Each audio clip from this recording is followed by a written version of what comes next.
Aaliyah Jones was 7 years old when she decided to ask a complete stranger to be her father. Not forever. Just for one day. She knew it was crazy. Her mom would definitely say it was dangerous. Miss Sarah at school would probably call it inappropriate. But Aaliyah was desperate, and desperate people do brave things.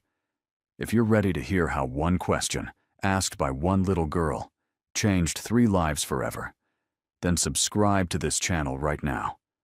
Trust me, you won't regret it. Now let's find out what happened when Aaliyah made the craziest, bravest decision of her life. The announcement had come that morning during circle time. Miss Sarah clapped her hands together with way too much energy for 8 in the morning. Good news, wonderful students. On next Friday is our annual Father's Day celebration. Aaliyah felt her stomach drop like she'd swallowed a rock. We'll have games, activities, and a special lunch, Miss Sarah continued, writing the date on the board in big letters. Make sure to invite your father or a father figure, grandfathers, uncles, family friends, anyone special to you. Hands shot up around the room. Kids started talking excitedly about their dads coming. Aaliyah slid down in her seat, trying to become invisible. Maybe if she was small enough, nobody would notice her. My dad's taking off work, Jenny announced loudly from across the circle. He's a CEO, so it's a really big deal that he's coming. Of course Jenny's dad was coming. Jenny's dad came to everything. Jenny had a dad and a mom, and probably a perfect family that ate dinner together every night and never argued about money. That's wonderful, Jenny, Miss Sarah said. Remember, everyone, it doesn't have to be your biological father. The point is celebrating the important men in our lives. Min Jun, the quiet boy who sat next to Aaliyah and sometimes shared his snacks, leaned over. Is your mom coming again? Aaliyah nodded, not trusting her voice to work properly. Last year had been awful. All the other kids had their dads or uncles or grandfathers, big men in nice clothes who threw kids in the air and laughed loud and won all the relay races.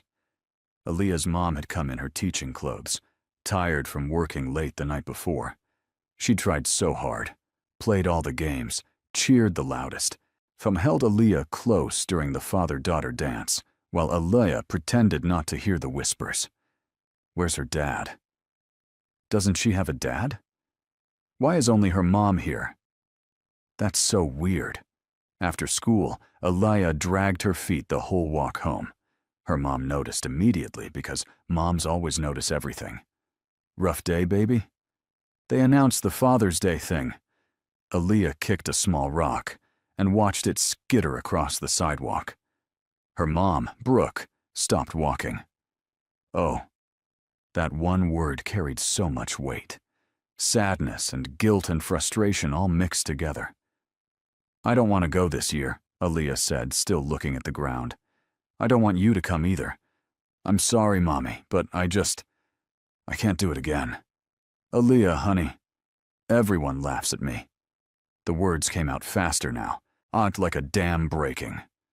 Everyone asks where my dad is. Everyone feels sorry for me, and I hate it. I hate feeling different. I hate being the only one. I just want one day, one stupid day, where I'm normal like everyone else. Right there on the busy Seoul sidewalk, with people rushing past, and car horns honking, and the world moving around them, Aaliyah started crying. Not quiet tears either. Big, gulping sobs that shook her whole body. Brooke knelt down right there on the concrete and pulled her daughter into a tight hug. I know, baby. I'm so sorry. I know. Why didn't he want me, Mommy? Aaliyah's voice came out small and broken. My dad? What's wrong with me that he didn't want me? Those words stabbed Brooke right in the heart. Nothing is wrong with you, you hear me? Nothing. There is nothing wrong with you. He's the one who messed up. He's the one missing out on knowing the most amazing little girl in the world. But words couldn't fix this kind of hurt. Brooke knew because she felt it too. The rejection, the weight of doing everything alone when there should be two parents, the guilt of not being able to give Aaliyah what every other kid seemed to have so easily. That night, after Aaliyah finally cried herself to sleep, Brooke sat at their tiny kitchen table and looked at old messages on her phone. Messages from Aaliyah's father from years ago. "I'm not ready for this. This isn't my problem. Lose my number." Then nothing. Blocked. Gone. Like his daughter didn't exist. Brooke deleted the messages for the 100th time, knowing they were burned into her memory anyway. She made herself a promise. She'd find a way to make Father's Day special. Somehow, even if she had no idea how. Meanwhile, across Seoul, in a part of the city where everything cost too much and everyone had secrets, Kwon Ju-won was having a very different kind of evening. The man across from him was sweating so much his shirt had dark patches under the arms. His hands shook as he tried to explain why he didn't have the money he owed. "Mr. Kwon, please, just one more week. I promise I'll have it. My daughter, she got sick. I had to pay for medicine." Ju-won held up one hand. The man stopped talking immediately. "Mr. Park," Ju-won said quietly, and somehow his quiet voice was scarier than if he'd yelled. "Do you know why people respect me?" The man shook his head. "Because when I say something, I mean it. When I give a deadline, it matters. I gave you 3 months. You've had your time. But my daughter, that's not my concern." Ju-won stood up, buttoning his jacket with careful, precise movements. He nodded to the large man standing by the door. "Take what he owns. The car, the watch, everything. We're done here." Mr. Park started crying, but Ju-won was already walking out. Another problem handled. Another day in a life built from nothing after the orphanage threw him out at 18, with nowhere to go and nobody who cared. He'd built an empire from that nothing. Built it with intelligence and ruthlessness and careful strategy. People feared him. People respected him. People paid him what they owed or faced consequences. This was his world. Cold, controlled, profitable. He liked it that way. Or at least, he'd convinced himself he did. Now, before this story takes a turn nobody saw coming, especially not Ju-won, I need you to do something for me. Hit that subscribe button right now. Because what happens when a desperate 7-year-old meets a dangerous man is going to surprise you. Trust me, you're going to want to see where this goes. 3 days before the Father's Day event, everything changed. Ju-won sat in the principal's office at Myeongsung International School, the same school he'd attended years ago on a scholarship for orphans. He was there to make a donation. 500 million won. Enough to build a new library and fund scholarships for kids like he used to be. Principal Kim wouldn't stop talking, thanking him, praising him, going on and on about legacy and inspiration and giving back. Gi-won nodded politely while his mind was already on his next meeting.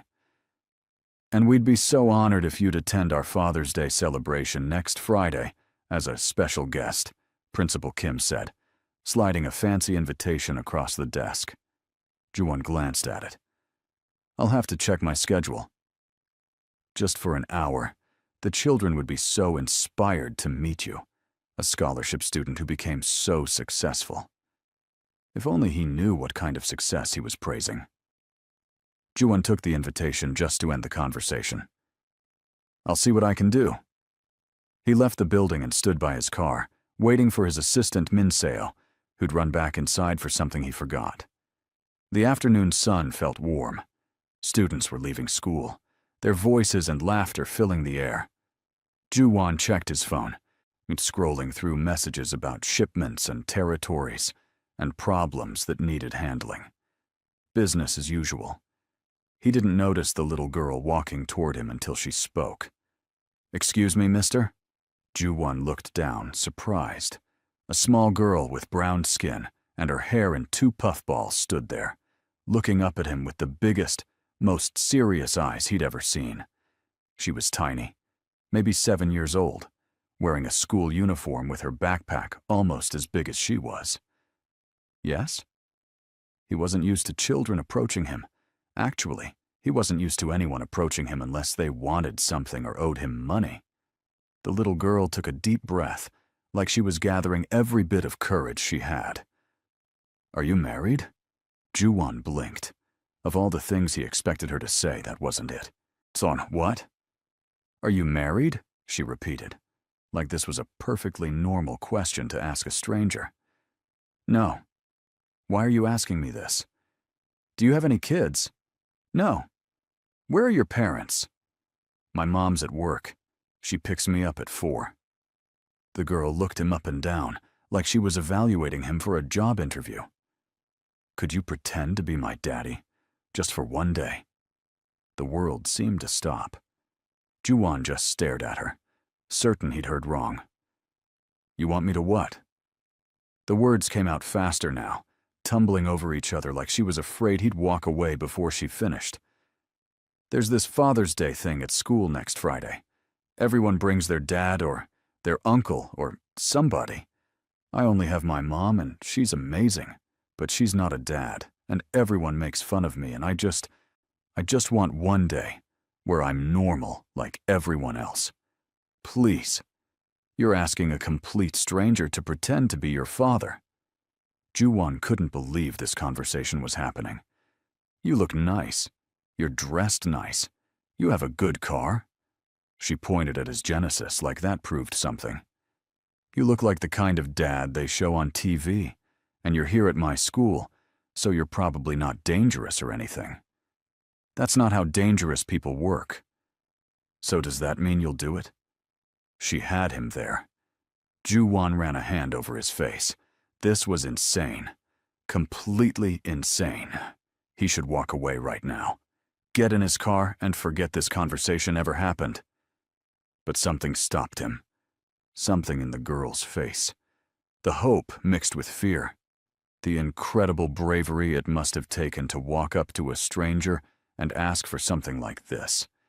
He remembered being young, remembered wanting things other kids had.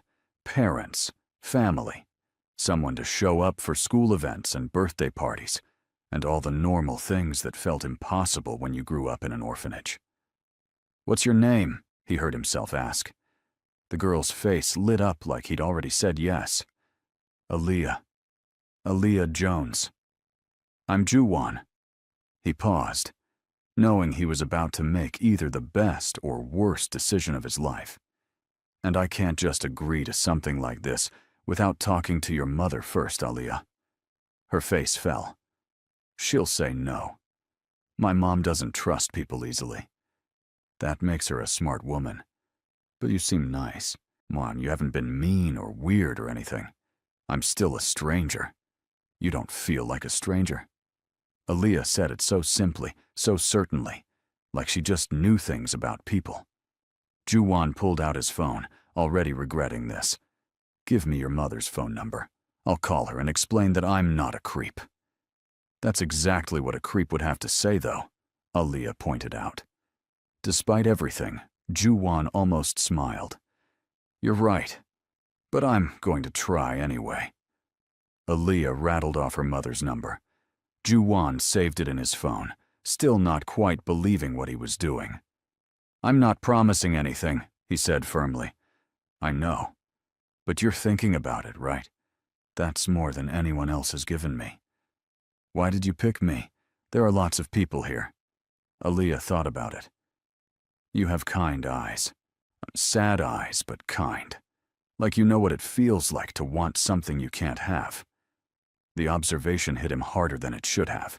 This little girl had just seen straight through him in 30 seconds. "I need to go," he said, suddenly uncomfortable.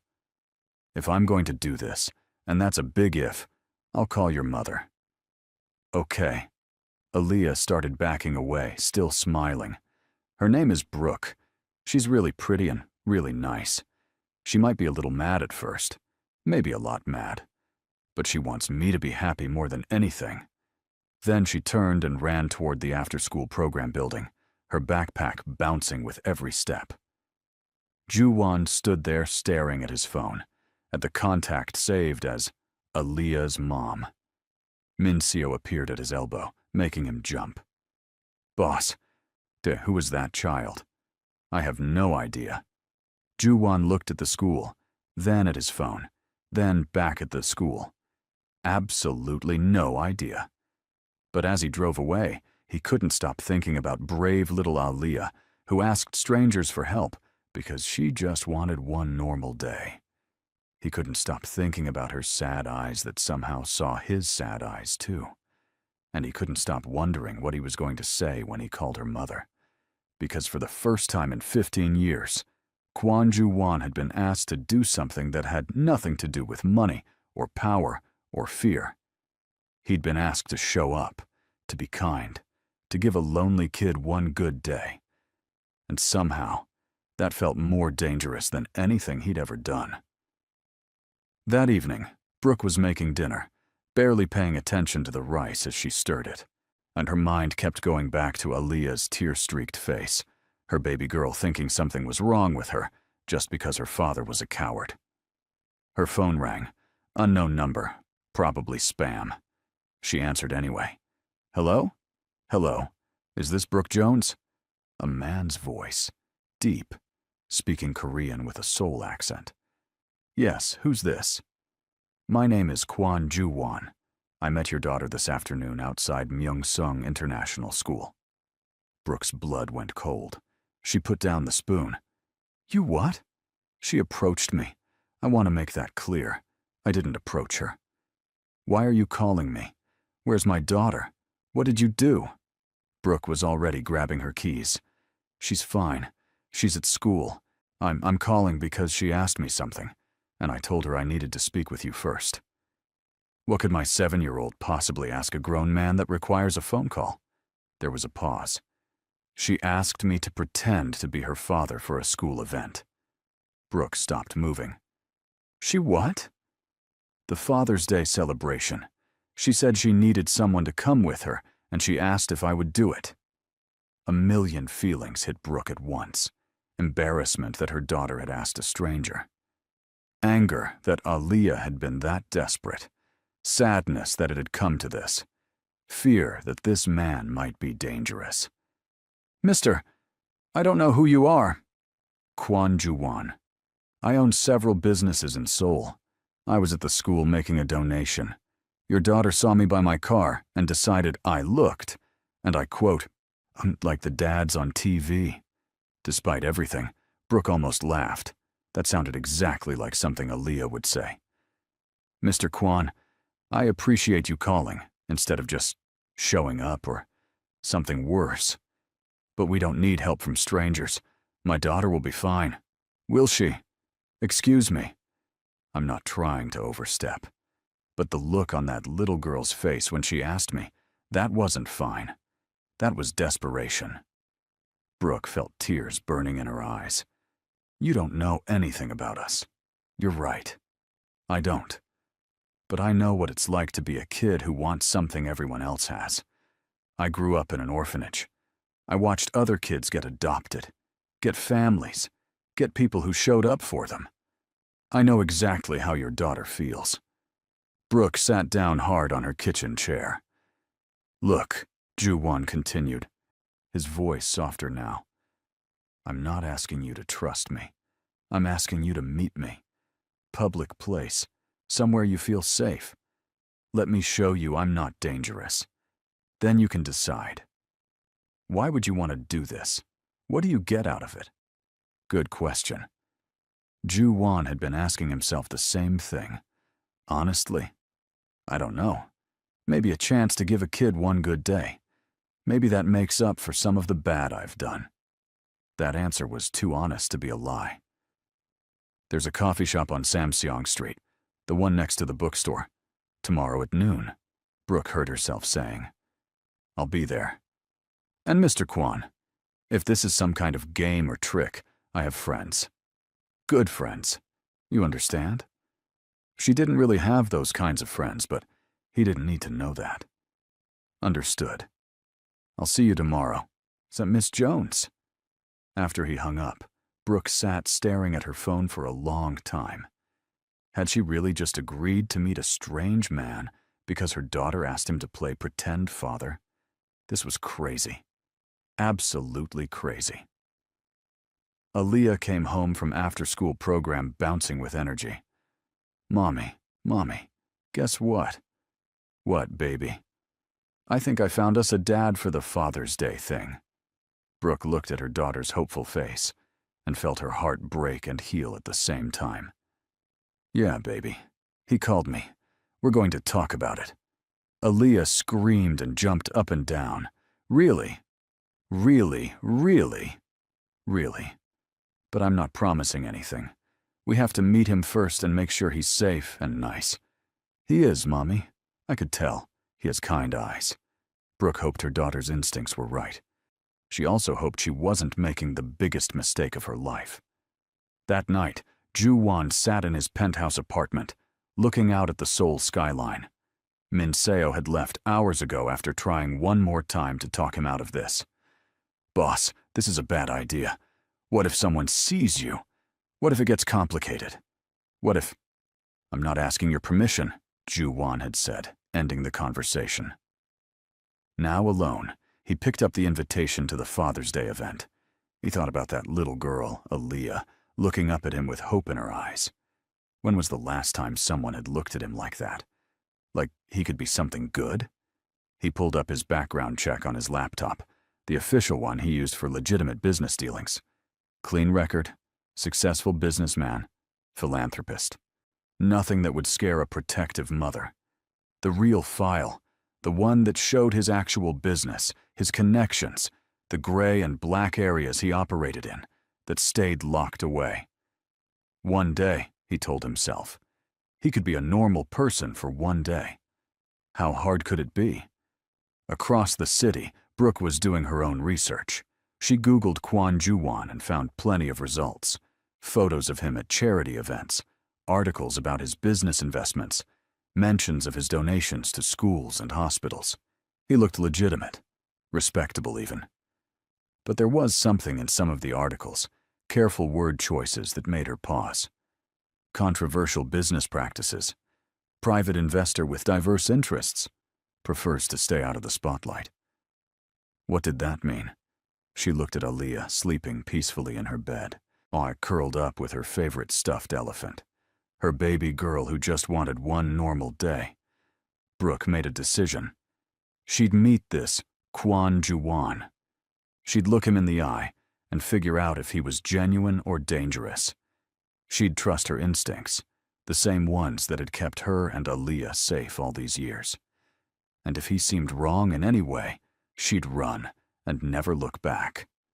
But if he seemed okay, if he really just wanted to help, maybe she'd let him. Maybe for once, Brooke could accept help. Maybe for once, someone else could step up. Maybe, just maybe, Aaliyah could have her one perfect day. The next morning came too fast. Brooke changed her outfit 3 times before settling on jeans and a nice blouse. Professional but not trying too hard. She was meeting a potential fake father for her daughter. What was the dress code for that? She left Aaliyah with her neighbor, Miss Park, an older Korean woman who sometimes babysat in exchange for English lessons. "You look nervous," Miss Park said, taking Aaliyah's hand. "I'm meeting someone. It's complicated." "Man, someone?" "It's not like that." Miss Park gave her a knowing look but didn't push. The coffee shop was moderately busy when Brooke arrived 10 minutes early. She picked a table by the window where she could see the street, ordered an Americano she didn't really want, and waited. At exactly noon, a black car pulled up outside. A man got out, tall, well-dressed in dark pants and a white shirt. He looked around, spotted the coffee shop, and headed inside. Brooke recognized him from the photos. Kwon Ju-won. He was younger than she expected, maybe mid-30s. Handsome in a sharp way, felt like he didn't smile much. He scanned the shop and his eyes landed on her. She was the only black woman in the place, easy to spot. He walked over, Miss Jones. Mr. Kwan. She didn't stand up or offer her hand. Please sit. He sat across from her, moving with the kind of control that came from always being aware of his surroundings. Brooke studied him carefully. Expensive watch, but not flashy. Clean-shaven. Tired eyes. He looked like a businessman, successful and busy. He also looked like he could be dangerous if he wanted to be. "Thank you for meeting me," he said. "Thank you for calling first instead of just showing up. That earned you this conversation." A small smile touched his lips. "Your daughter said you don't trust people easily. My daughter talks too much sometimes. She's brave. Walking up to a stranger like that. She's desperate. There's a difference." Brooke leaned forward. "Let's be clear about something, Mr. Kwan. I don't know you. I don't know why you really want to do this. But my daughter is everything to me. Everything. So before we go any further, I need you to be honest. Why are you really here?" Ju-won met her eyes. He could lie, give her some sweet answer about helping children or giving back. But something about this woman's direct stare made him want to tell the truth. "I don't have a good answer," he said finally. "Your daughter asked me for something simple. One day of pretending. And I haven't had anyone ask me for something innocent in a very long time. Everyone wants money or favors or protection. She just wanted someone to show up. I can do that. What do you do for a living? And I want the real answer. I invest in businesses, import, export, real estate, some technology ventures. All true, just not complete. Are you a good person, Mr. Kwan?" Now that was a question. Ju-won thought about the things he'd done, the choices he'd made, the gray areas he lived in. "I'm not a bad person," he said carefully. "I've done things I'm not proud of, but I've never hurt anyone who didn't deserve it. I don't hurt children. Ever."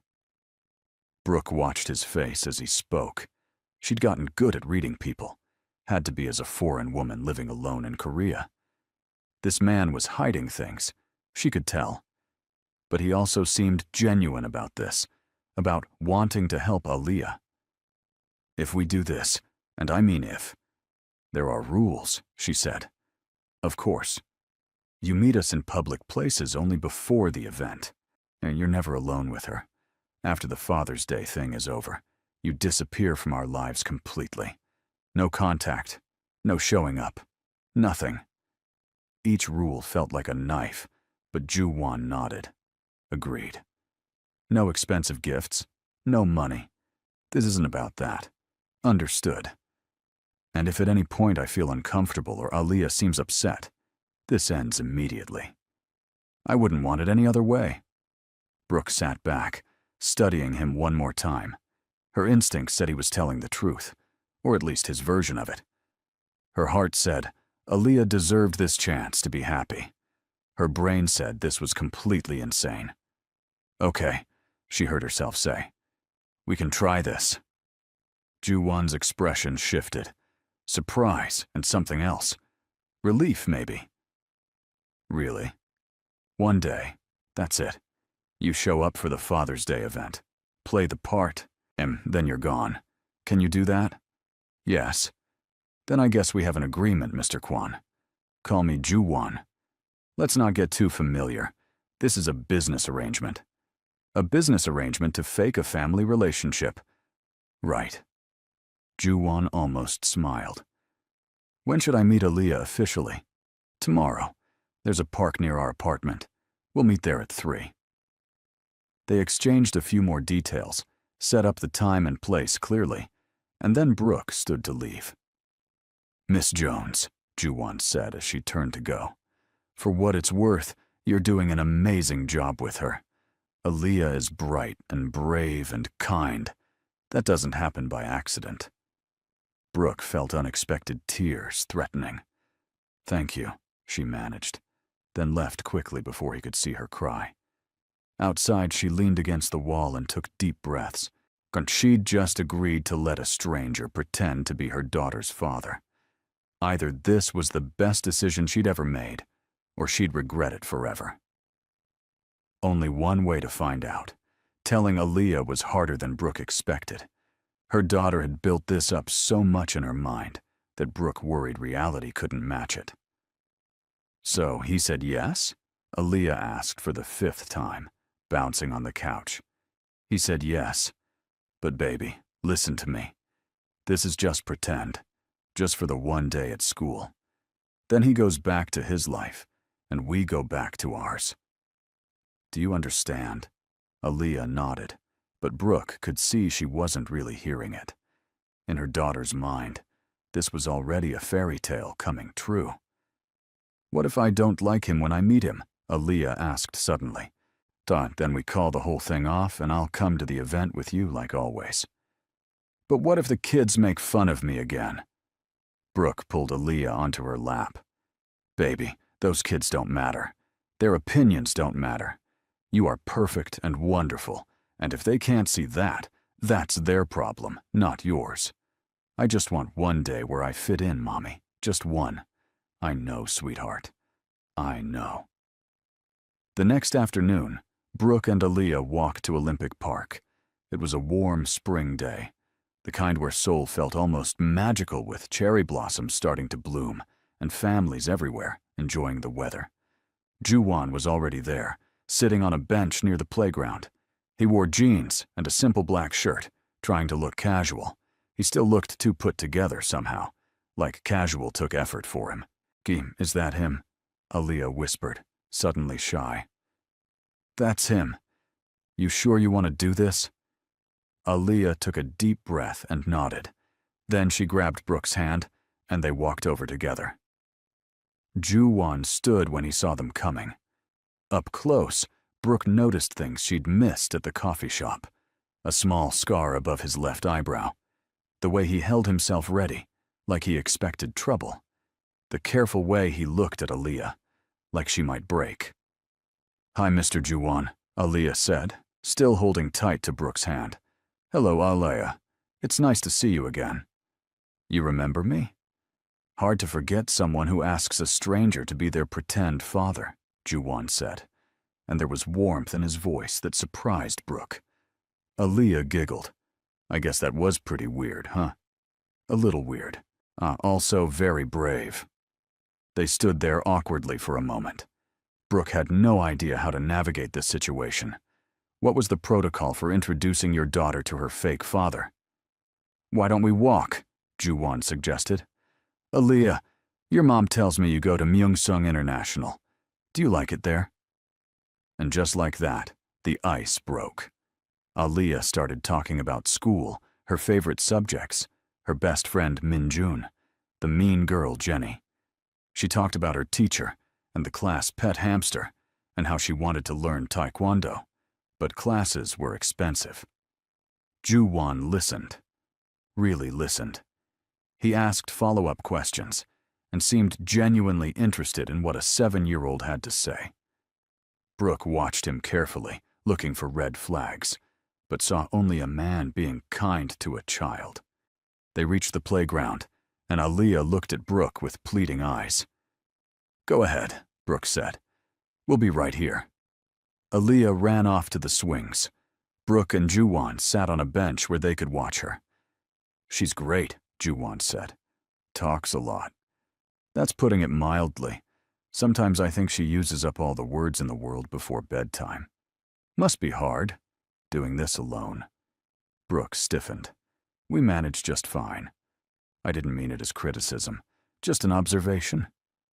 They sat in silence for a moment, watching Aaliyah swing higher and higher, her laughter carrying across the playground. Can I ask you something? Brooke said. And I want the truth. Okay. Why do you really want to do this? I've been thinking about it and it doesn't make sense. Successful businessman taking time out of his day to play, pretend for a kid he doesn't know. What's really in it for you? Ju-won was quiet for a long time. When he spoke, his voice was softer than before. When I was 9, the orphanage had a parents' day. They invited potential adoptive parents to come meet us kids. We all dressed up in our best clothes, which weren't very good, and we waited. I remember watching the other kids, the ones who still had hope. I'd stopped hoping by then. He paused. Brooke waited. This couple came. Young, nice-looking, wealthy. They walked past all of us and I didn't even try to smile or wave like the other kids. But they stopped in front of me, asked me my name, talked to me for 20 minutes. I thought maybe this was it. They didn't choose you, Brooke said quietly. They didn't choose anyone. They were just there to look, to feel good about considering adoption. They left and never came back. But for those 20 minutes, I felt seen. Important. Like I mattered. Ju-won looked at Aaliyah on the swings. Your daughter made me feel something I haven't felt in years. Like I could be good for someone. Even if it's just pretend. Even if it's just one day. Brooke felt her defenses cracking. This wasn't what she expected. She expected someone with an angle, a plan, something selfish. Not this raw honesty. I'm sorry that happened to you, she said. Long time ago. Ju-won shrugged, but she could tell it still hurt. Point is, I get it. I get wanting to be normal for just a little while. And if I can give that to Aaliyah, maybe it makes up for something. Makes up for what? Ju-won looked at her, and she saw something dark flash in his eyes. Let's just say I'm not perfect. Leave it at that. Before Brooke could push further, Aaliyah came running over, out of breath and grinning. Mr. Ju-won, did you see how high I went? I did. Very impressive. Can you push me? Mommy pushes good, but you're taller, so you could push me even higher. Ju-won looked at Brooke, asking permission without words. Okay, Brooke said, but not too high. We'll be careful, Ju-won promised. Brooke watched them walk back to the swings together. Watched this dangerous-looking man carefully push her daughter. Listened to Aaliyah's delighted squeals. Saw the small smile on Ju-won's face. What had she gotten them into? Across the park, they sitting in a parked car with tinted windows, two men watched through a camera with a long lens. You getting good shots? The driver asked. Yeah. The kid, the woman, and the boss all together.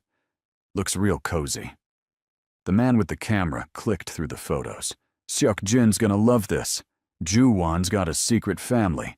Who would have thought? Makes him human. Makes him weak. The camera clicked again. And weak is exactly what we need him to be. They didn't leave until Ju-won, Brooke, and Aaliyah walked away from the park together, looking for all the world like a normal family, enjoying a spring afternoon. Over the next week, they met 3 more times. Each meeting felt a little less awkward than the last. At the second meeting, Aaliyah brought her school workbook to show Ju-won her grades. All A's except for 1 B in math. Mom, math is stupid, Aaliyah declared. Math is useful, Ju-won corrected. What are you stuck on? Word problems. I don't get them. Ju-won looked at the worksheet. Okay, look at this one. If Sarah has 10 cookies and wants to share them equally with 4 friends, how many cookies does each person get? That's easy. 2 each. Right. So why is it hard when they write it in a story? Because they use too many words to say simple things. Ju-won laughed. Actually laughed. Brooke looked up from her book in surprise. She hadn't heard him really laugh before. You're not wrong, he said. Here, I'll teach you a trick. He spent 20 minutes going through word problems with Aaliyah, breaking them down into simple steps. By the end, Aaliyah was solving them easily and beaming with pride. You're really good at this, Brooke said. You tutor on the side? No, but I'm good with numbers. Kind of have to be in my business. What exactly is your business again? Ju-won's expression closed off slightly. Import, export. Moving products from one place to another. It wasn't a lie, but it wasn't the whole truth either. Brooke let it go for now, The third meeting, Aaliyah insisted on getting ice cream. They walked to a small shop near the park, and Aaliyah ordered chocolate with sprinkles. Ju-won got vanilla. Brooke got strawberry. Vanilla is boring, Aaliyah informed Ju-won seriously. Vanilla is classic. It's boring. What if I like boring? Then you need to live more. Aaliyah said it with such conviction that both adults laughed. They sat outside the shop, eating ice cream in the fading sunlight. A few people stared at them. The unusual grouping of a Korean man, a black woman, and a mixed child. Brooke was used to stares. Aaliyah barely noticed anymore, but Ju-won noticed. He saw every look, every whisper. His jaw tightened. "Ignore them," Brooke said quietly. "They're rude. They're curious. We're used to it. You shouldn't have to be." Something about the anger in his voice, anger on their behalf, made Brooke's heart do a weird flip. She pushed the feeling away. This was temporary. He was temporary. "Mr. Ju-won," Aaliyah said, chocolate smeared on her face. "At the Father's Day thing, there's gonna be games and stuff. Are you good at games?" "Depends on the game. Relay races and beanbag toss and tug of war. I can handle those. And there's a dance, a father-daughter dance."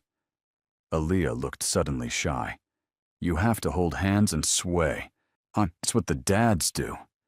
Ju-won swallowed hard. "I can do that. You won't be embarrassed to dance with me?" "Aaliyah, I would be honored to dance with you." The smile that broke across her face was so bright it hurt to look at. The fourth meeting was 2 days before the event. Aaliyah brought a list of things kids might ask. "Okay, so Jenny's definitely gonna ask what you do for work," Aaliyah said, reading from her notebook like a military strategist. "I invest in businesses." "What does that mean?" "I give people money to start companies. And if the companies do well, I make money too." "Oh, that's boring, but okay." Aaliyah checked her list. "They'll ask where you live." "Gangnam District." "Fancy," Brooke muttered. "They'll ask what car you drive." "Genesis G80. Aaliyah looked at her mom. Is that good?" "It's very good," Brooke said, wondering again exactly how much money this man had. "Okay. They'll ask about hobbies." Ju-won paused. He couldn't exactly say his hobbies included securing shipments and managing protection rackets. "I like reading, strategy games, cooking." "You cook?" Aaliyah perked up. "What do you make?" "Korean food, mostly. My Uma at the orphanage taught me before she retired. She said a man who can't feed himself is helpless." "Can you make tteokbokki?" Aaliyah asked hopefully. "I can." "Can you make it for us sometime?" The question was innocent, but it implied a future beyond next Friday. Brooke saw Ju-won's expression change, saw him realize the same thing. "Maybe," he said carefully, not wanting to promise something he couldn't deliver. Brooke should have corrected Aaliyah. I reminded her this was just one day. But she didn't. She let the moment pass. "Last question," Aaliyah said. "They're gonna ask what your favorite thing about me is." "That's easy," Ju-won said without hesitation. "Your courage. You're the bravest person I've ever met. Really, really. You ask for what you want. You're not afraid to talk to people. You try new things. That's special, Aaliyah." Aaliyah looked down, embarrassed but pleased. "Thanks, Mr. Ju-won." "You can call me Ju-won if you want. Or, if it feels right, you can call me something else. Whatever makes you comfortable." Aaliyah thought about it. "What about Daddy Ju?" The words hit Ju-won harder than he expected. He'd prepared for this, knew it was coming, but hearing it still felt like a punch to the chest. "Daddy Ju works," he managed. "Okay, Daddy Ju." Aaliyah tested it out, grinning. "That sounds nice."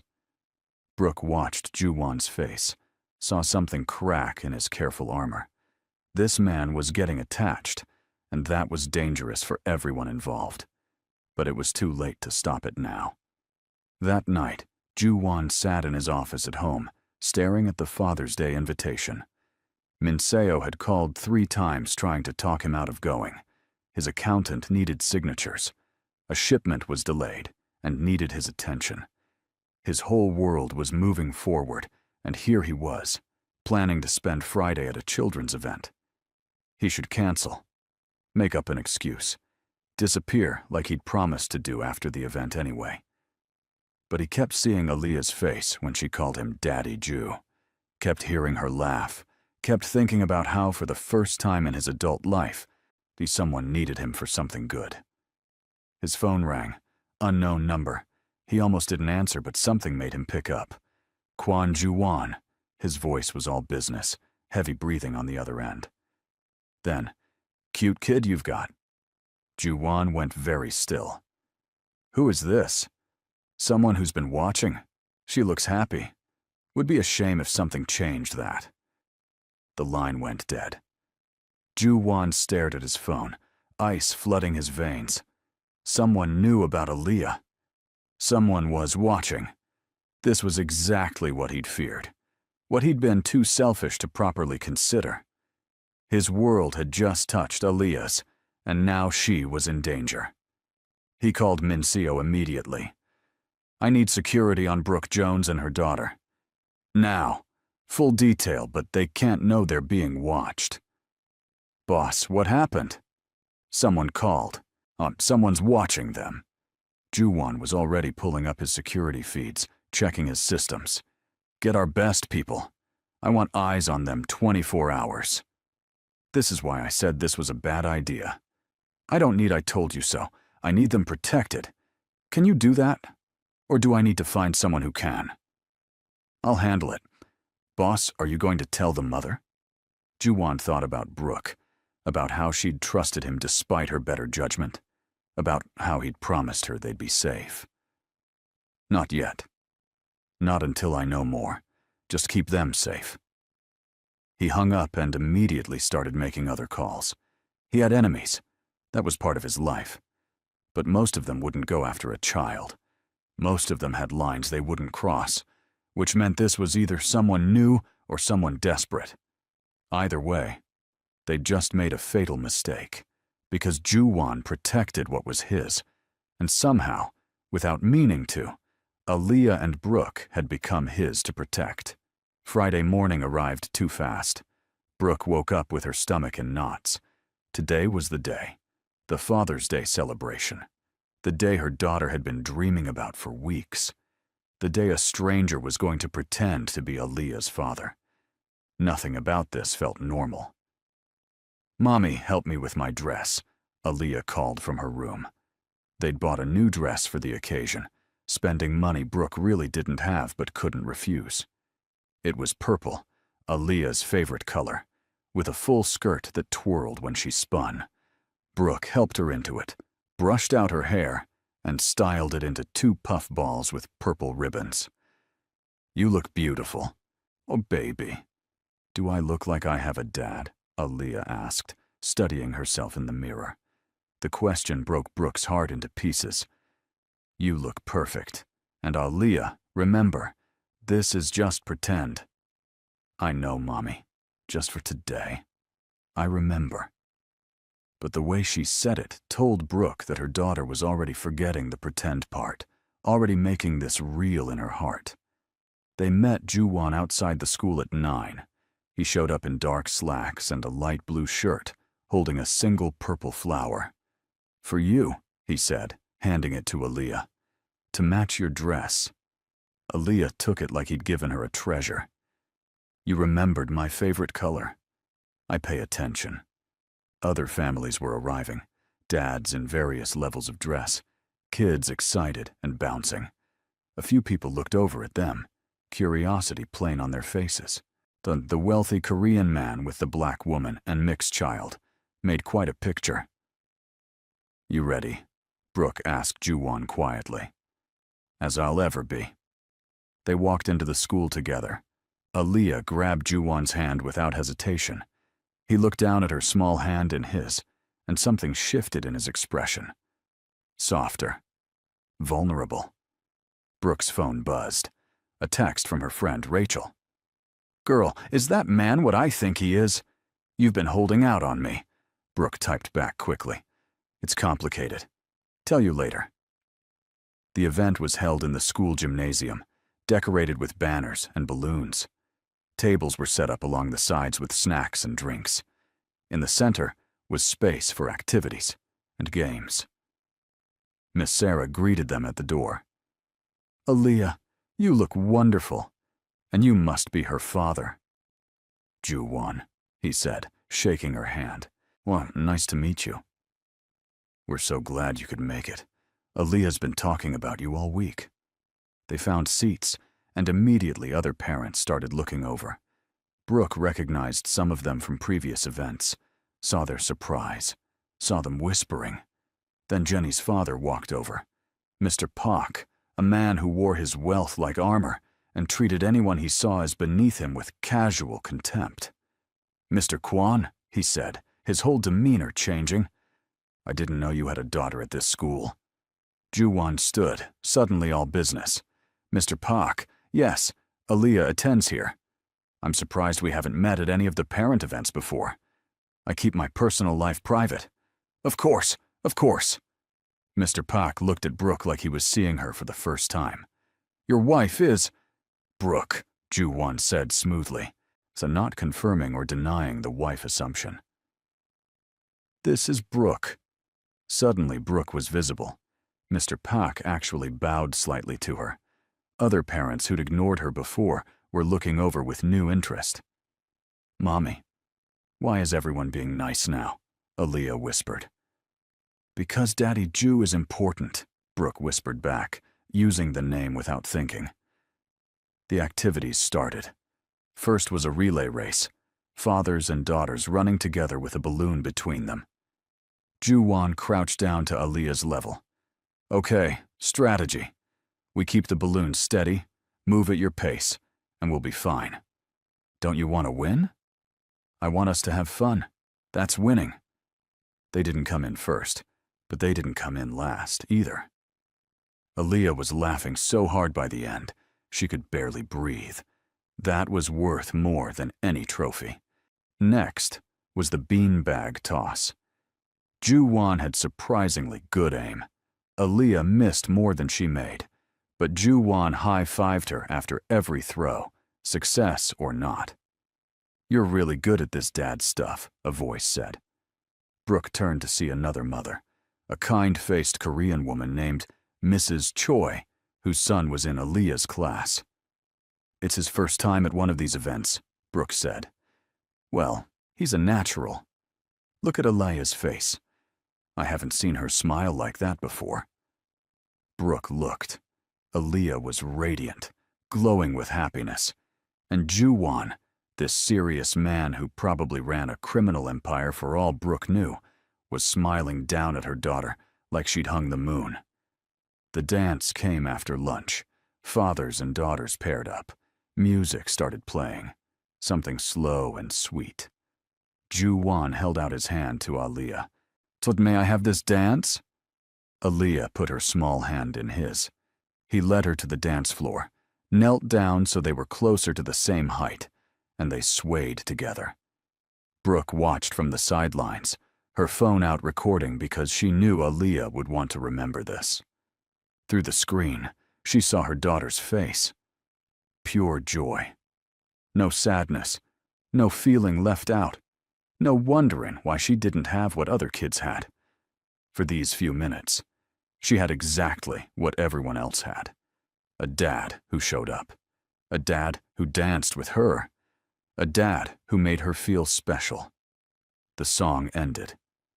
Ju-won hugged Aaliyah, and she hugged him back so tight. "Thank you, Daddy Ju," she said, loud enough for Brooke to hear.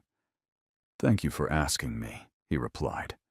And Brooke realized with sudden, terrible clarity that this wasn't just pretend anymore. Not for Aaliyah, not for Ju-won, maybe not even for her. After the dance, Principal Kim took the microphone.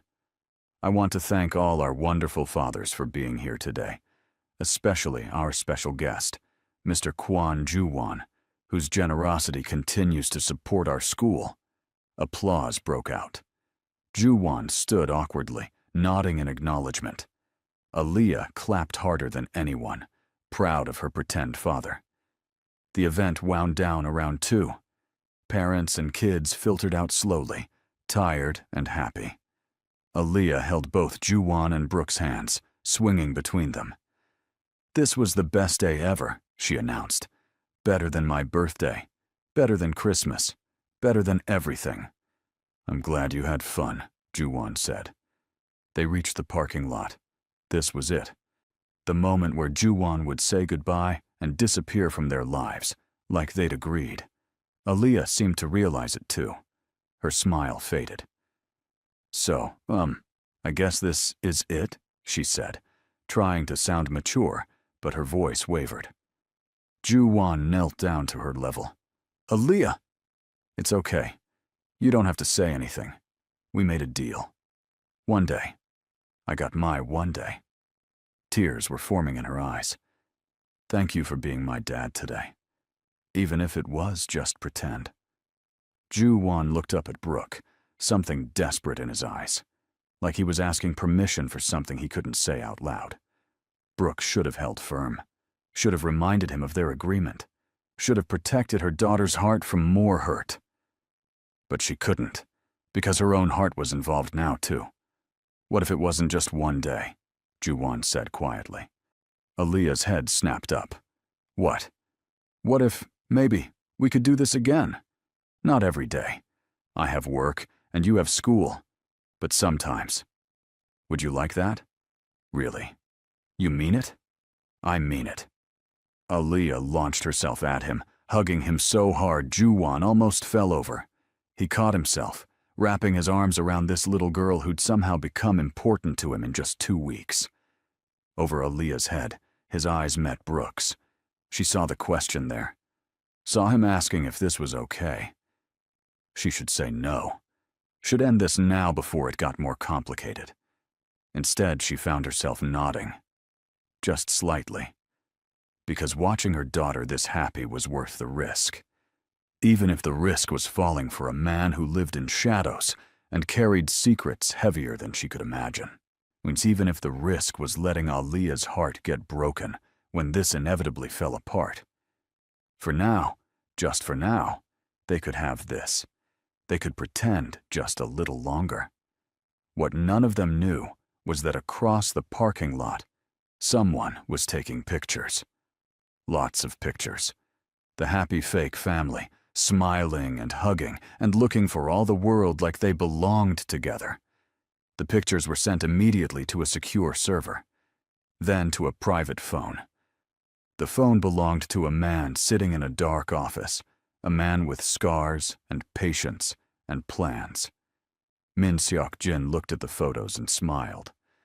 "So the great Kwon Ju-won has a heart after all," he said to the empty room.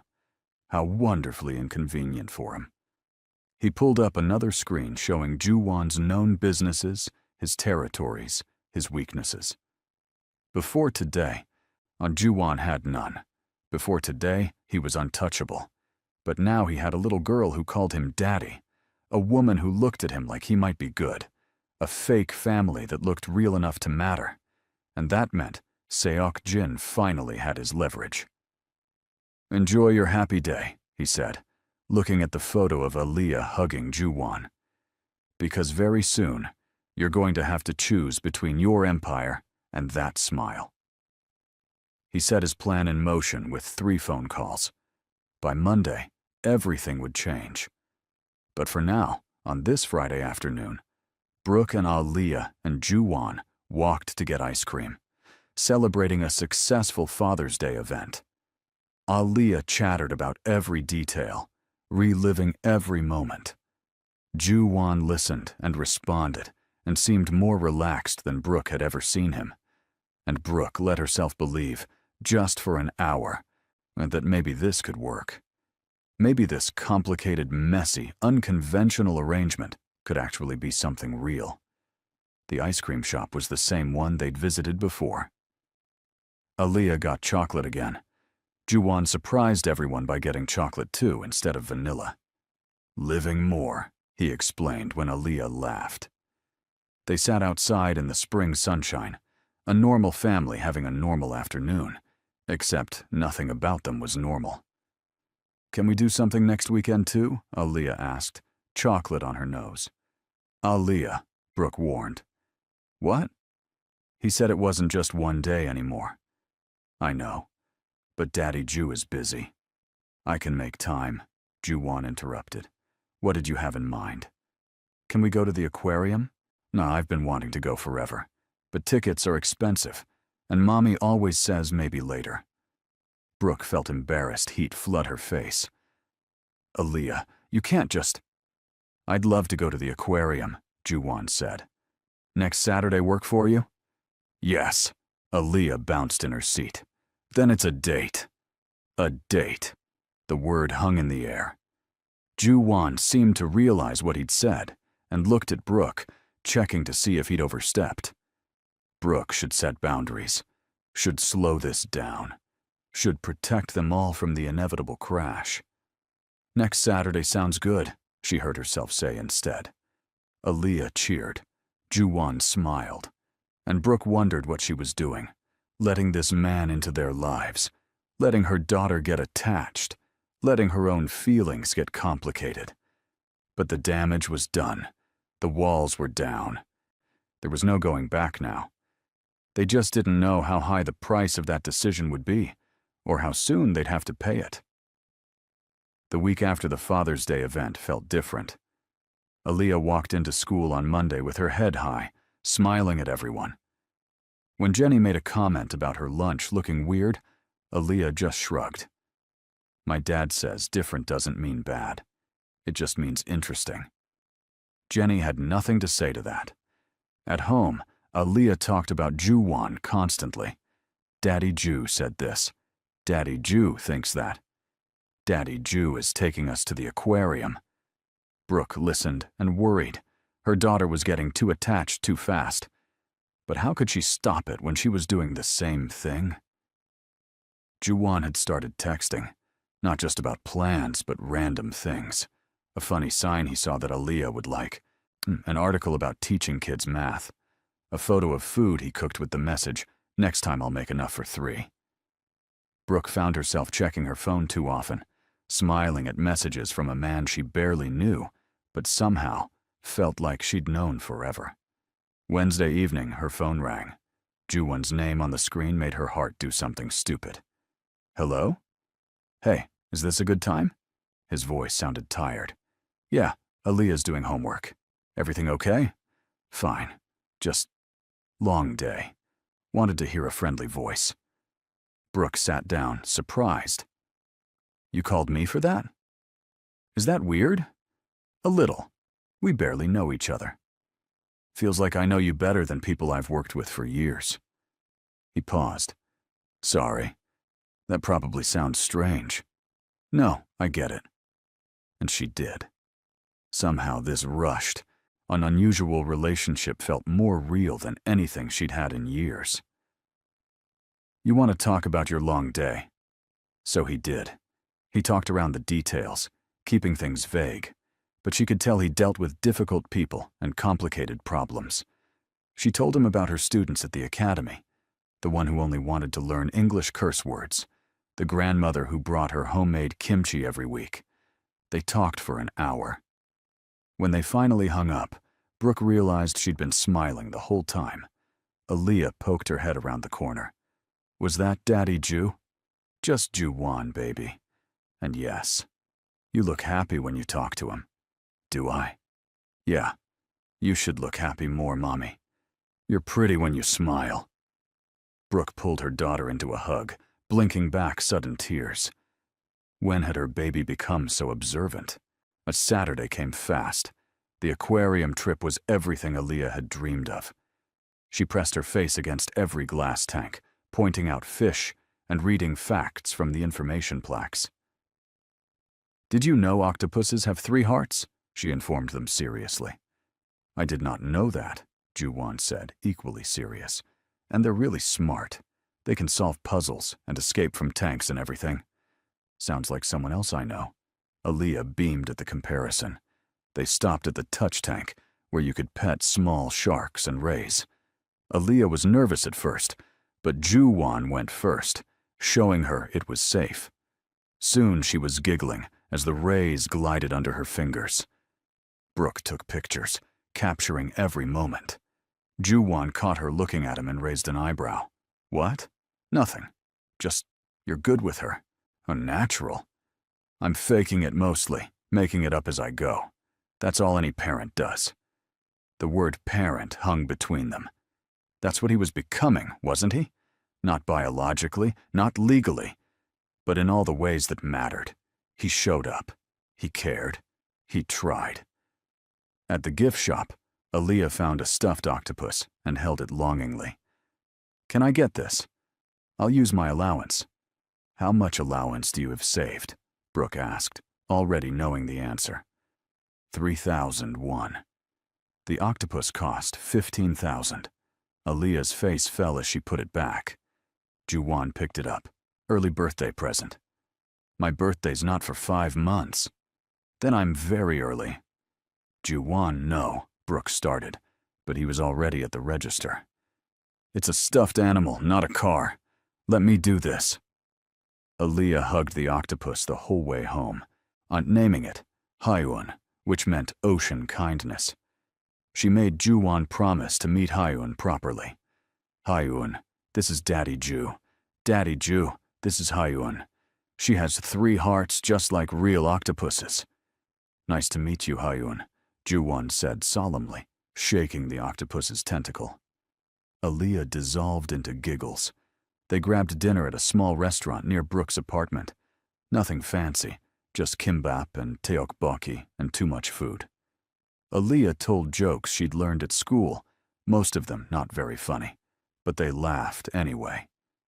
For a few hours, they were just normal. A family sharing a meal, enjoying each other's company. No pretending, no complications. When they walked back to the apartment, Aaliyah between them holding both their hands, Brooke let herself imagine this was permanent, that this wasn't going to end in heartbreak. At the apartment door, Aaliyah hugged Ju-won goodnight. Thank you for today. Best day ever. Again. You keep saying that. Because you keep making them happen. After Aaliyah went inside to get ready for bed, Brooke and Ju-won stood in the hallway. The space felt too small and too big at the same time. She's getting really attached, Brooke said quietly. I know. If you're going to disappear, do it now, before it hurts worse. Ju-won looked at her for a long moment. What if I don't want to disappear? Then what do you want? Honestly, I don't know. This wasn't supposed to happen. I was supposed to show up for one day and leave. But you both, you've gotten under my skin somehow. We're not a cure for whatever you're running from, Ju-won. I know that too. He stepped closer. But maybe you're the reason to stop running. Brooke's breath caught. He was too close, looking at her like she mattered, like she was something precious. This is complicated, she whispered. Everything worth having is. He left before she could respond, before she could make a decision she wasn't ready for. Brooke stood in the hallway for a long time, her heart racing, her mind spinning. Inside, Aaliyah was already in bed, hugging Hyun. Mommy, do you like Daddy Ju? Of course I like him, baby. No, I mean, like him. The way people do in movies. Brooke sat on the edge of the bed. Would that bother you if I did? No way. That would be amazing. Then he could be my real dad, and we could be a real family, and everything would be perfect. Nothing was ever perfect, Brooke wanted to say. Life didn't work like that. But looking at her daughter's hopeful face, she didn't have the heart to crush the dream. Let's just take things one day at a time, okay? Okay, Mommy, Aaliyah yawned. But I'm praying every night that he stays, just so you know." Brooke kissed her forehead. "Sweet dreams, baby." That night, Brooke couldn't sleep. She kept thinking about Ju-won's words, his expression, the way her heart had responded. She also kept thinking about the things he didn't say, the vague answers about his work, the expensive car and clothes, and the ability to donate millions to schools, the way he sometimes looked over his shoulder like he expected trouble. Who was Kwon Ju-won really? And was she making a huge mistake letting him into their lives? Her phone buzzed. A text from Ju-won. "Thank you for today. I haven't felt this normal in years. I'd sleep well." Before she could overthink it, she typed back, "Thank you for making my daughter so happy. And for making me smile again." 3 dots appeared, disappeared, appeared again. Finally. "This thing between us, whatever it is, I know it's fast and strange, but it's real for me. Just wanted you to know." Brooke stared at the message for a long time before responding. "It's real for me, too. That's what scares me." She fell asleep with her phone in her hand, not knowing that across the city, wheels were already in motion that would shatter their fragile peace. Min Seok-jin sat in his office, looking at surveillance photos spread across his desk. Ju-won and the woman and the child, at the aquarium, at restaurants, at parks, looking happy, looking vulnerable. "How long have they been together?" he asked his lieutenant. "About 3 weeks. The kid's not biologically his from what we can tell, but he's acting like she is." "Interesting. Ju-won playing house." Seok-jin tapped one photo, the one of Ju-won kneeling down to Aaliyah's level, smiling. "I've known him 15 years. Never seen him smile like that." "So what's the play? We make him choose, his territory or his family, his empire or that little girl's safety." Seok-jin leaned back. "Start with a warning, something subtle. Let him know we're watching. Let him sweat a little. And if he doesn't cooperate?" Seok-jin's smile turned cold. "Then we stop being subtle." Monday afternoon, Brooke came home from work to find her apartment door slightly open. She definitely locked it that morning. Definitely. Her first thought was, Aaliyah, but her daughter was safe at after-school program until 5. Still, Brooke's hands shook as she pushed the door open wider. Nothing looked disturbed at first glance. TV still there, her laptop on the table. But something felt wrong. The air felt different, like someone had been inside. She walked through slowly, checking rooms. Everything seemed normal until she got to Aaliyah's bedroom. The family photo from the Father's Day event, the one Aaliyah had framed and put on her nightstand, had been moved. It sat in the middle of her bed now, and someone had drawn on it a red X over Ju-won's face. Brooke's blood turned to ice. She grabbed the photo with shaking hands and saw the note underneath. "Tell your boyfriend to answer his phone. Time's running out." She called Ju-won immediately. He answered on the first ring. "Brooke?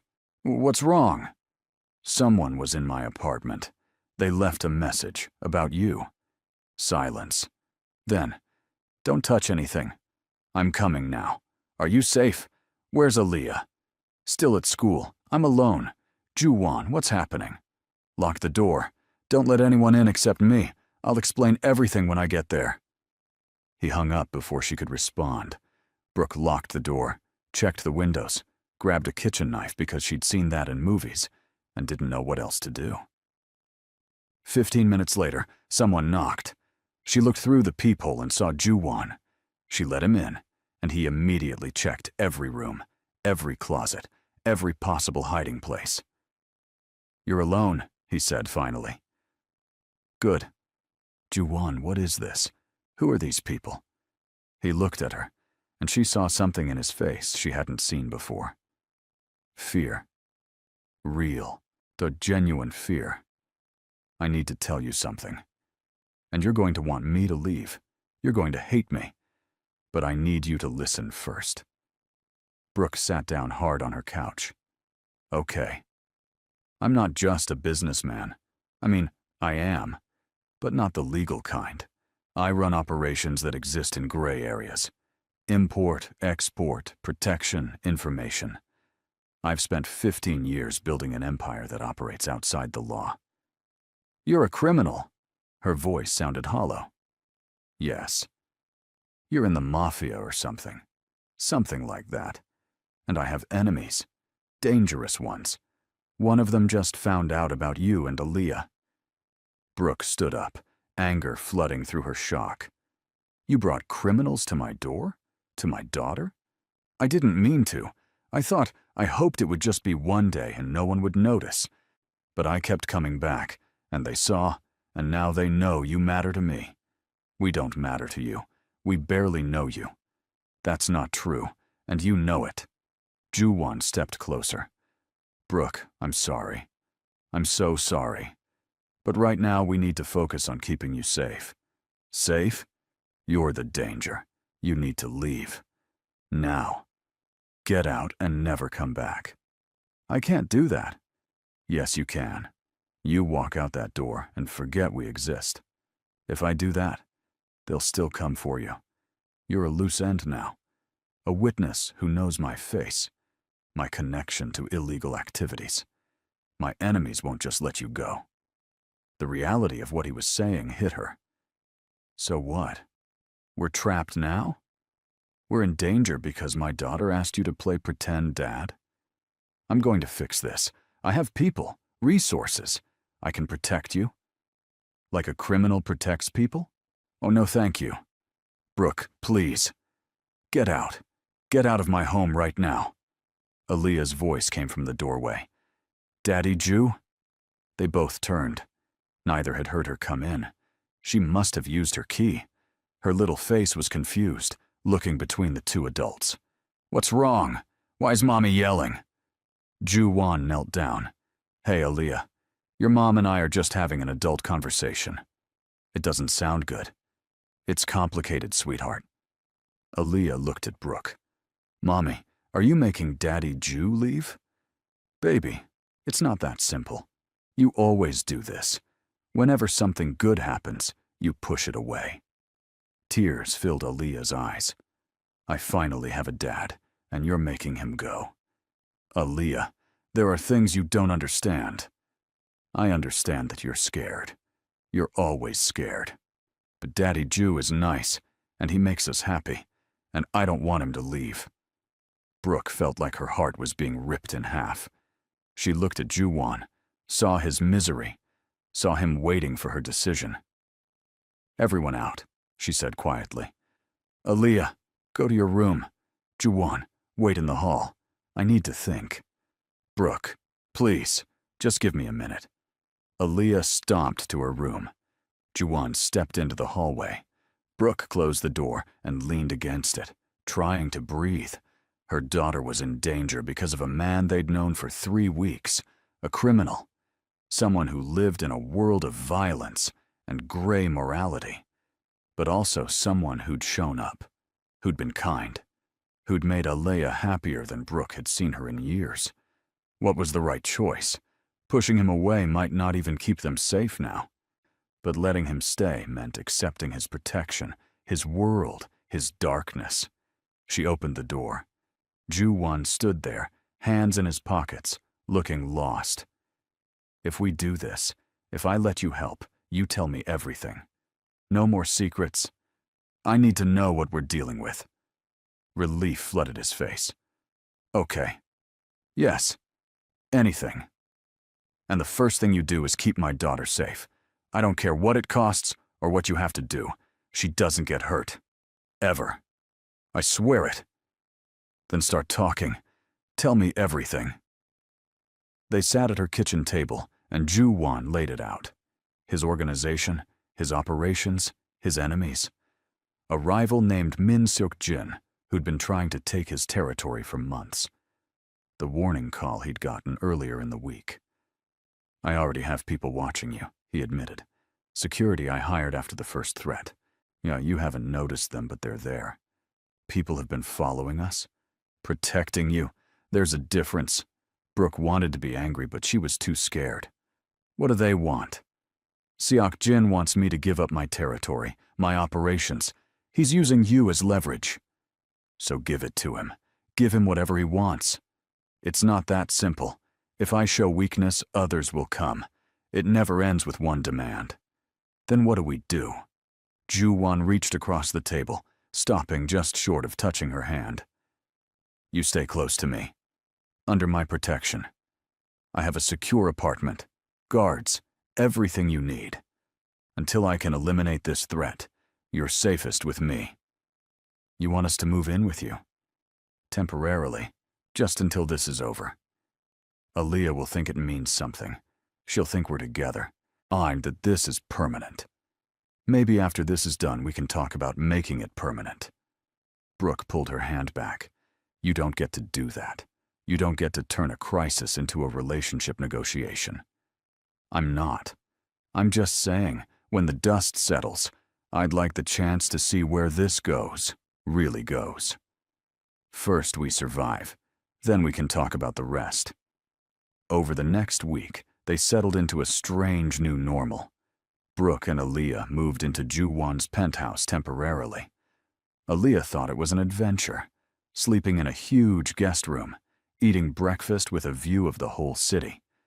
She didn't know about the guards stationed throughout the building, didn't notice the armored car that took them to and from school, didn't see the way Ju-won checked his phone constantly, monitoring threats. Brooke saw all of it.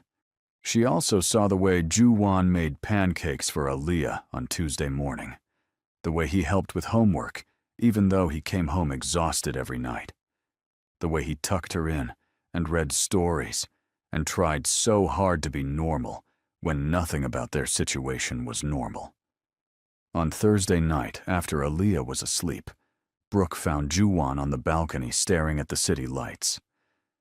You should be inside, safer. Your guards have this place locked down tighter than a prison. I needed air. He didn't argue, just moved over to make room for her.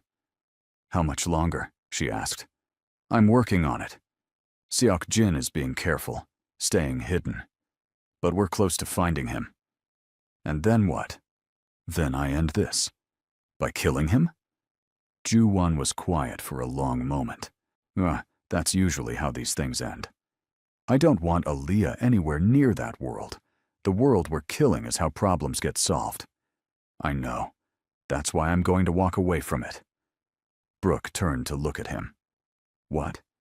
After this is done, I'm out. I'm going to transition my operations to people I trust, legitimize what I can, and step away. I can't be the man Aaliyah thinks I am while running a criminal empire. You'd do that for her? For both of you. For myself, too. I'm tired, Brooke. Tired of looking over my shoulder. Tired of being someone people fear instead of trust. Aaliyah asked me to be her dad, and I said yes. Dads don't run crime syndicates. They also don't usually meet their daughters by being propositioned in parking lots. Ju-won laughed softly. No, we've done this whole thing backward. That's one way to put it. They stood in comfortable silence for a while, close, but not touching, both thinking about futures that might never happen if they didn't survive the present. Friday morning, everything changed. Brooke overslept. She woke up at 8:15, panicking because Aaliyah's school started at 8:30. Ju-won had already left for an early meeting. The guards were doing a shift change. In the chaos of rushing, of trying to get Aaliyah fed and dressed and out the door, no one noticed the van parked on the street below. No one saw the men waiting. They made it to school with 2 minutes to spare. Brooke walked Aaliyah to the gate like always, kissed her forehead like always, watched her run inside like always. Everything seemed normal. At 10:30, Brooke's phone rang. The school. Miss Jones, this is Principal Kim. Did you pick up Aaliyah early today? Brooke's blood went cold. No. Why? Where is she? She's not in class. Her teacher said a man came during break, said you'd sent him to get her for a family emergency. He had a note with your signature. I didn't send anyone. Oh, God. Oh, God, where's my daughter? She was already running for the door, grabbing her keys, her phone. She called Ju-won while running down the stairs. Aaliyah's gone. Someone took her from school. They have her, Ju-won. They have my baby. She heard him cursing, heard him shouting orders to someone. I'm coming to you now. Don't do anything. Don't go anywhere. Let me handle this.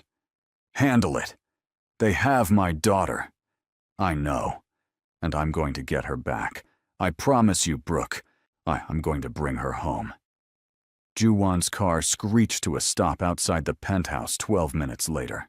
He ran inside, grabbed Brooke, who was hysterical, held her tight. We'll find her.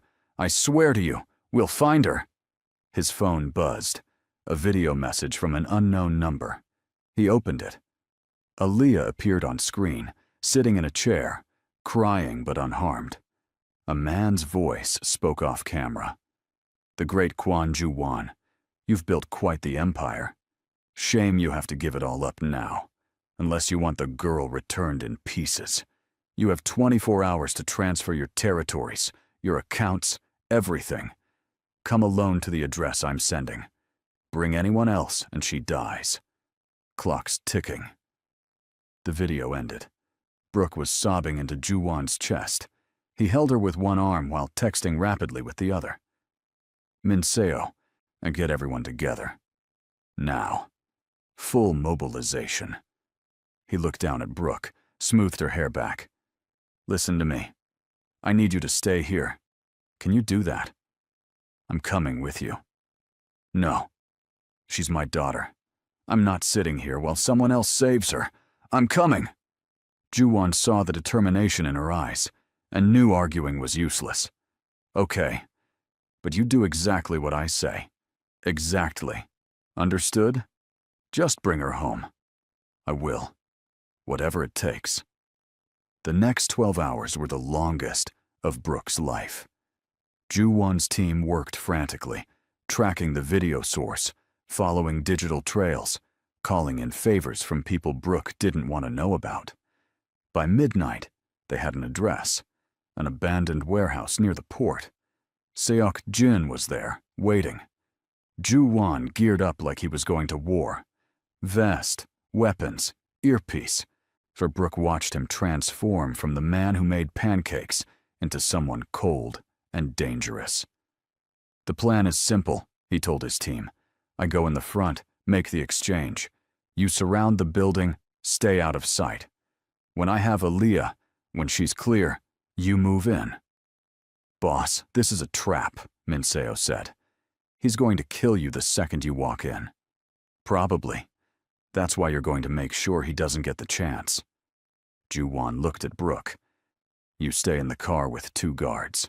No matter what you hear or see, you don't come out until I bring Aaliyah to you. Ju-won? Promise me. She wanted to argue, but she nodded. Promise. They drove through Seoul's empty streets, a convoy of black cars. When they reached the warehouse, Ju-won got out alone. Brooke watched him walk toward the building, shoulders back, head high. But he looked fearless. She wondered if he was terrified inside like she was. Inside the warehouse, Seok-jin waited with a dozen men. And there, tied to a chair in the middle of the space, was Aaliyah. She looked tiny and scared, but when she saw Ju-won, her face lit up. Daddy Ju. I'm here, sweetheart. Everything's going to be okay. Seok-jin stepped out of the shadows. Touching. The big bad wolf, tamed by a child. I have what you want. Let her go. Show me first. Ju-won pulled out a tablet, showing documents, account numbers, territory deeds. Everything Seok-jin had asked for. It's all there. Take it. Just give me the girl. Seok-jin scrolled through, nodding appreciatively. You really do care about her. I wasn't sure if it was an act. It's not. Now let her go. See, here's my problem. Even without your empire, you're dangerous. You're smart, connected, ruthless when you need to be. If I let you walk out of here, Eventually you'll rebuild. Eventually you'll come for revenge. I'm leaving this life. You can have it all. I just want her." "I don't believe you." Seok-jin raised his gun, pointing it at Ju-won. His men did the same. Aaliyah screamed, "No, don't hurt him!" Ju-won didn't move. "Seok-jin, please, whatever you want, I'll give you anything. Just don't do this in front of her." "That's exactly why I'm doing it in front of her. So she learns what happens when people care about you in this business." Seok-jin's finger moved to the trigger. "They die." Outside, Brooke heard the gunshot and screamed. The guards tried to hold her back, but she was already running, sprinting toward the warehouse. Inside, chaos. Ju-won had moved the second before Seok-jin fired, diving left, pulling his own weapon. His team crashed through the windows, through the doors. Gunfire erupted. Ju-won's only thought was Aaliyah. He crawled through the firefight, reached her chair, started cutting her free. "Close your eyes, sweetheart. Don't look. Just hold on to me." She wrapped her arms around his neck, burying her face in his shoulder. He carried her through the warehouse, shielding her body with his own. A bullet hit his shoulder. He stumbled but kept moving. Another grazed his leg. He ignored it. All that mattered was getting Aaliyah out. He burst through the warehouse door, just as Brooke reached it. She saw him covered in blood, saw Aaliyah in his arms, and ran forward. "Mommy!" Aaliyah reached for her. Ju-won transferred her to Brooke's arms. "Get her to the car. Now." Behind him, more gunfire.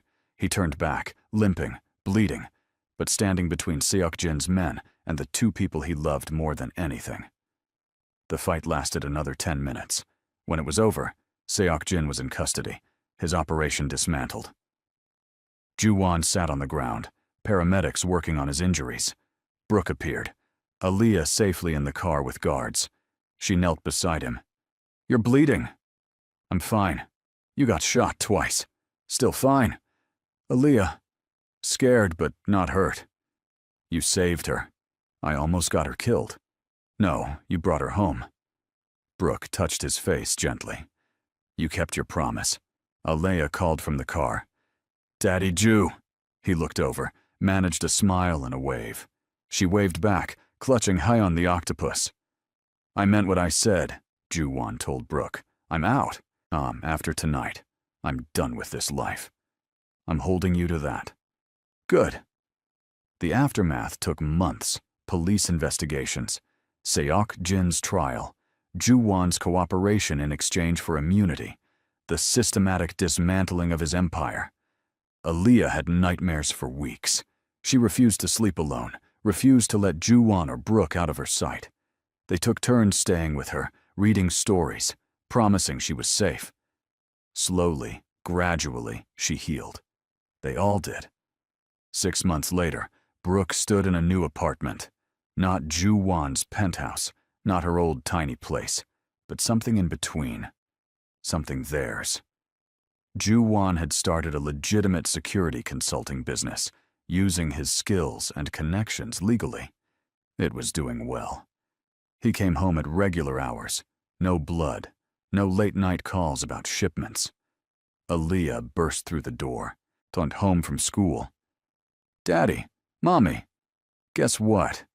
They both looked up. Daddy. Not Daddy Ju anymore. Just Daddy. It had happened gradually, naturally. "What, baby?" Brooke asked. "We're having another Father's Day thing at school next month. Can Daddy come? For real this time?" Ju-won knelt down. "I'll be there. Wouldn't miss it. And it's not pretend anymore, right? You're really my dad now?" He looked at Brooke. They'd been talking about it for weeks. Adoption papers. Making it legal. Making it real. "Yeah, sweetheart. I'm really your dad now." Aaliyah hugged him so tight. Over her head, Ju-won met Brooke's eyes. They hadn't made their own relationship official yet. Taking things slow, making sure Aaliyah was stable, making sure they were building something that would last. But the love was there, growing stronger every day. Then that night, After Aaliyah was asleep, Ju-won found Brooke on their small balcony. "You know what day it is?" he asked. "Thursday? 6 months since the warehouse. 6 months since I decided to leave my old life.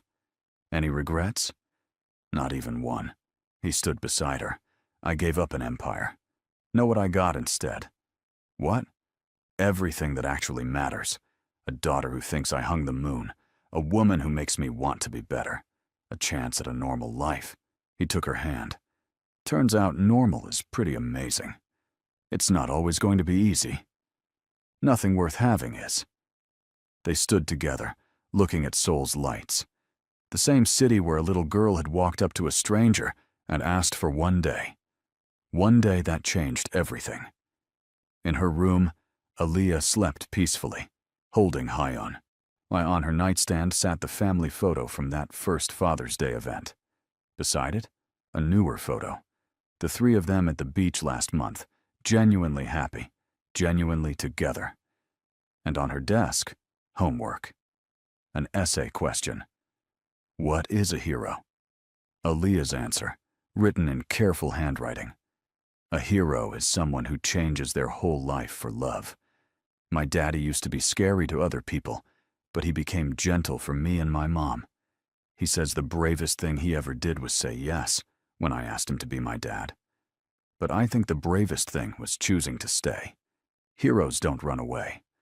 They stay even when it's hard. That's what makes them heroes. Teacher's comment in red pen. Beautiful. Aaliyah. A plus. A year after that warehouse, Ju-won stood in family court. This time, the judge asked Aaliyah directly, "Do you want Mr. Kwon to be your legal father?" "Yes, more than anything." "Can you tell me why?" "Because he showed up when I asked, and he stayed when things got hard.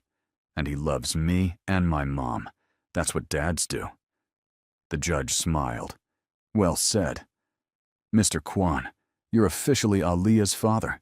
Congratulations." The gavel came down. It was done. Official. Real. Outside the courthouse, Aaliyah held her new adoption certificate like it was made of gold. "I have a dad. A real dad. Forever." "Forever," Ju-won agreed, his voice thick. Brooke took a photo of them, father and daughter, both grinning so wide. She posted it later with a simple caption. "Sometimes family finds you in the most unexpected ways." 6 months after that, Ju-won proposed to Brooke. Nothing fancy, just the three of them at home. Aaliyah helped him pick the ring. "Marry me," he said simply. "Make this official." "It's already pretty official," Brooke pointed out.